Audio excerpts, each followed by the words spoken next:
There's been companies, large size companies, where they're announcing layoffs, right? And it makes sense, why they would do that is you have reduced corporate profits, right? So if your costs of doing business are going up significantly and you're not reaching that point where you're achieving greater profits, then you're going to look to cut costs, Sure. right? And employees, that's just one of the areas that people look for, right? So, and that's typical at the beginning stages of a recession, right? So they start to lay people off to reduce costs, but that further reduces demand, so it kind of snowballs on top of each other, right? For sure. So that's one of the challenges. What's interesting is, you specifically, you cover all over DFW, but right. Your focus is really right around Grapevine Lake, right? All those cities and towns, but I would say your forte is definitely Southlake, right? Lived here for 19 years, right? Yeah, 19 years. 20 years. Lived here 20 years. And what's interesting is when you look at a macro perspective, the Dallas market, DFW, all of DFW, they had 4,000 homes available for sale in February. In August, we were at 16,000. So 4 times the amount. So in any given season, is that typical where you go from the low part of the season to the higher part of the season where it's a 4 times increase? Is that a normal market, or is that just because there's been a flood of inventory? So I would say when you look at if you were to break down homeowners, who are they? Right. I would say that a good percentage of them are families that have school-age children. Right.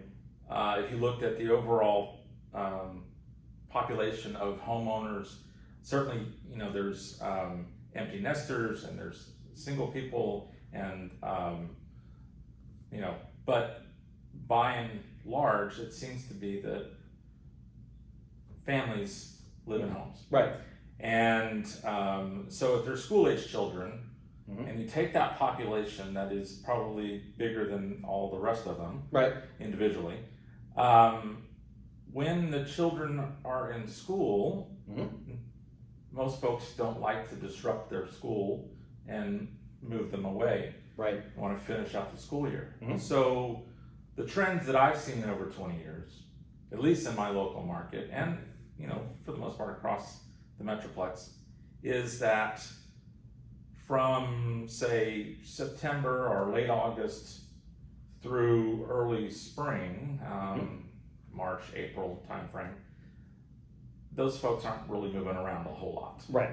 They like to start looking right after spring break, and then it's a frenzy all the way to school starts. Right. So we've got March and April and May and June and July. So 5-6 months. It's pedal to the metal. People are buying. People are selling. Right. The other 6 to 7 months, people, those families are not moving as much. So the rest of the homeowners have to make up that pool. So you'll see a drop or a dip in the number of sales in a normal market during the fall and the winter time frame, and that's very typical.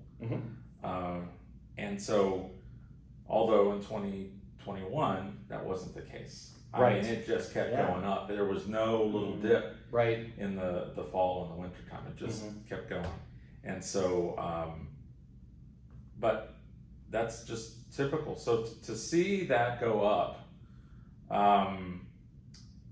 4 times, I think that shows us how little inventory there was. Yes, extreme scarcity. Yes. Right.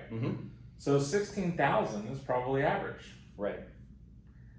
So I don't know that I would necessarily, a lot of the tabloids, a lot of the news agencies have made a big deal about, oh my gosh, spiking inventory. They show the inventory numbers way up. Right. Well, when you're way below, and you have a spike, you're getting close to normal. Right. So I don't know that I would get too worried about that.